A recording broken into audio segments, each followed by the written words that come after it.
Teresa Giudice has left the set of the RHONJ reunion after a massive argument with her brother.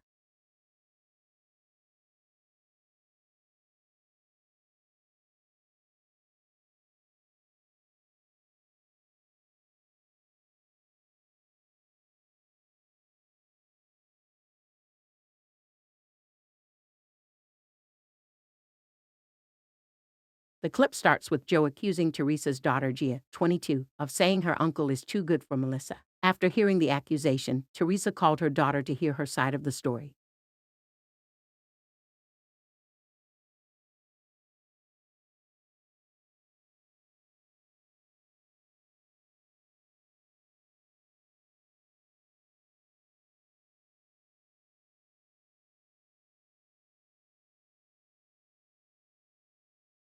And it's sad, Zio Joe, that you're trying to call me a liar. Before she answered, Melissa told Joe not to comment on what Gia said so it wouldn't go any further. At this point, Teresa looks visibly upset and said she didn't understand what was happening because she was always good to. She said she always put her brother first, and he agreed. Soon, she started to sob and call the situation disgraceful before she storms off the set to compose herself.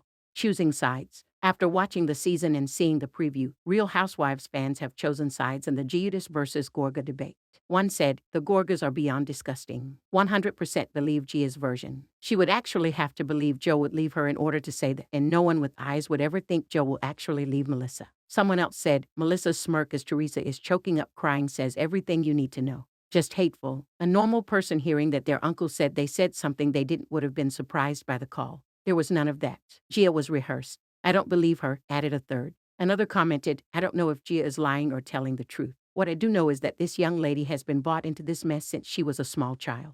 I don't care what Gia has to say. She's ride or die for her mom, as she should be. Reunion battle. In part 2 of the reunion, Teresa and Melissa went head-to-head over allegations about how the reality television personality ended up in jail. On the June 6th episode, Andy Cohen confronted Teresa, saying, you don't really think that your brother and sister-in-law. The NAMSB $ Teaches co-host then abruptly cut off Andy and claimed they hung out with people. Andy continued, you don't think that they are responsible for you going to jail. Teresa then explained that she believes her brother and Melissa hung out with people that were responsible for putting her and her ex-husband in federal prison and alleged that she had proof after speaking to the FBI. Melissa clapped back, no, we didn't. I don't even know the man you're talking about.